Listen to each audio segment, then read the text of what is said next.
D, wait for it, delightful. Check out the name tag. You're in my world now, Grandma.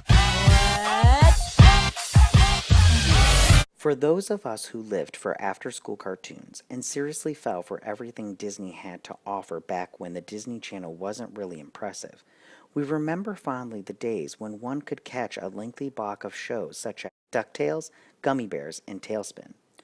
All was well with the world, and then as a spin-off of the aforementioned and viciously popular DuckTales came Disney's version of Batman called Darkwing Duck.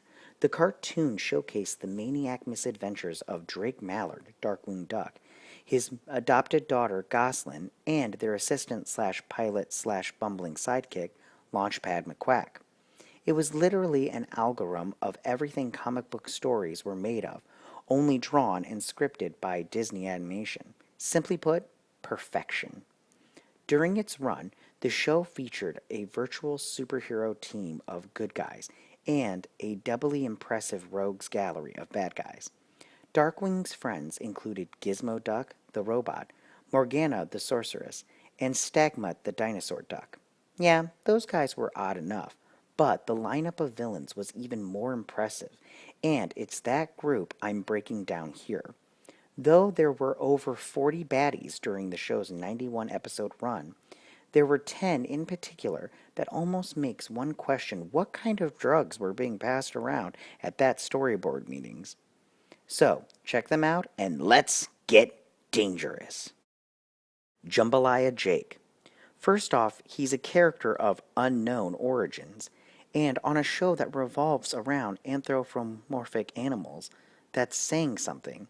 Anyway, hailing from the bayou, Jake hangs around with a gator named, appropriately, Gumbo, and is cruel and very unusual. Steelbeak. To no one's surprise, Steelbeak is a bird who works for Fowl, the fiendish organization for world larceny.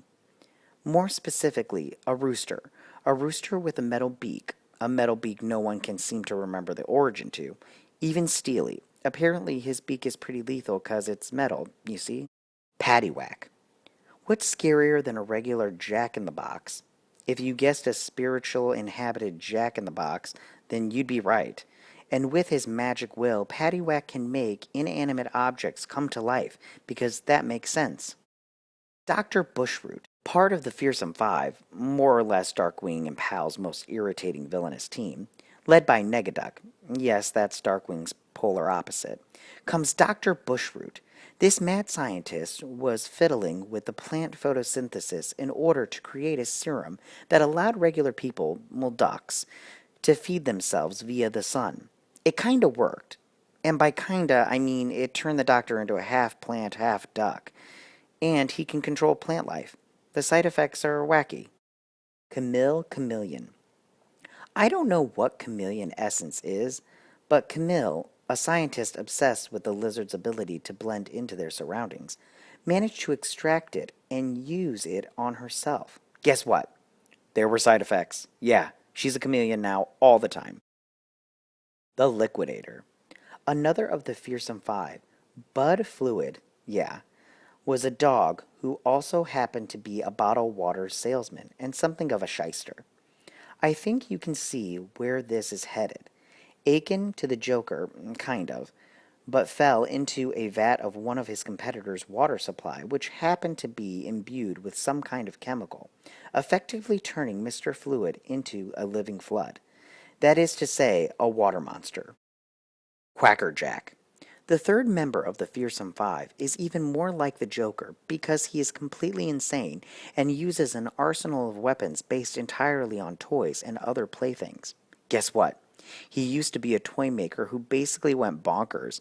No surprise there. Oh, and his little sidekick is a doll named Mr. Banana Brain, who was at one time brought to life by Paddywhack. Go figure. Lilliput Goonie. Now we're really headed into ultra-wacky territory. This crazy duck was the proprietor of the Goonie Golf Miniature Golf Course and the owner of a hat that could, believe it or not, control ants. So, in a full-on act of ridiculousness, he uses a shrink ray to miniaturize the residents of St. Bernard, including Darkwing and his pals. In the end, the tiny terror that flaps in the night made Lilliput sick. Of course he did. Tusker Irini. If there can be a comparison to a few different Batman characters, including the Penguin, the Walrus Tusker Irini is your man.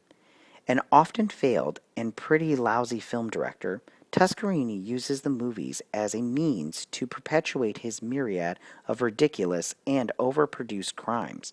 He even dresses like one of the old-time Hollywood directors, with the riding pants, the monocle, the ascot, and sometimes a suit coat and top hat. Quite the gentleman. Also, he has a bunch of caper-causing penguins. So, there's that. Ammonia Pine.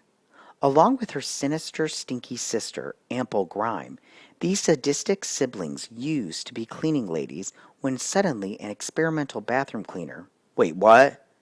Was accidentally inhaled, making them cleaning-obsessed and filth-obsessed villains, respectfully.